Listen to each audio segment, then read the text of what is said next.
একদিন একটি গাভী জঙ্গলে ঘাস খেতে আসে এবং তার একটি ছানাও ছিল। তার জন্য সে ঘাস নিতে এসেছিল। গাভীটি মন প্রাণ ভরে ঘাস খাচ্ছিল, কিন্তু এখানেই ছিল তার মরণ ফাঁদ। কিছুক্ষণের মধ্যেই সেখানে একটি ক্ষুধার্ত বাঘ এসে হাজির হলো। বাঘটি আসার পর গাভী অনেক ভয় পেয়ে গেল। ভয়ে তার পুরো শরীর কাঁপতে লাগলো এবং সে চিন্তা করলো, এখন তো আমার বাঁচার কোনো উপায় নেই। আমাকে তো বাঘের পেটে যেতে হবে। আমার শেষ ইচ্ছাটা বাঘকে বলি, বাঘ ভাই আমাকে খাবেই তো, কিন্তু আমার একটা শেষ ইচ্ছা আছে। দয়া করে তুমি অনুমতি দিলে সেটা পূরণ করব। হ্যাঁ ঠিক আছে, তোর শেষ ইচ্ছা কি সেটা পূরণ কর, আমি তোকে অনুমতি দিচ্ছি। তুমি যেহেতু আমাকে খাবে, আমি আমার ছোট্ট ছানাটিকে দেখে আসতে চাই।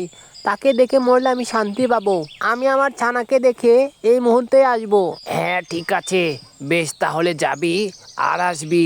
কোনো চালাকি করবি না যেন, বুঝিস? যদিও কোনো চালাকি করিস, আমি তোর বাড়ি গিয়ে তোকে খেয়ে আসবো। সঙ্গে সঙ্গে গাভীটা তার ছানাকে দেখতে গেল।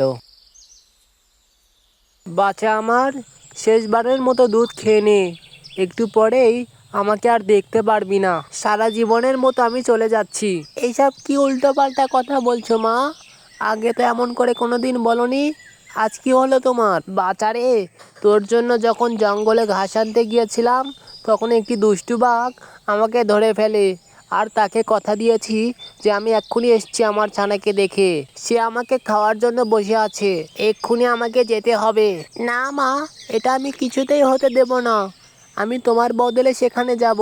সে আমাকে খাক। এই কথা বলতে না বলতেই গাভীর ছানাটি দৌড় দিল বাঘের কাছে এবং তার পিছু পিছু তার মাও দৌড়াতে লাগলো। বাঘ মামু, তুমি আমার মার বদলে আমাকেই খাও। আমার মাংস অনেক সুস্বাদু হবে। আমার মাকে খেও না গো, প্লিজ। না না বাঘ ভাই, তুমি আমাকে খাও। ওকে খেয়ে তোমার পেট ভরবে না। আমার ছোট্ট সোনামণিকে দয়া করে খেও না গো।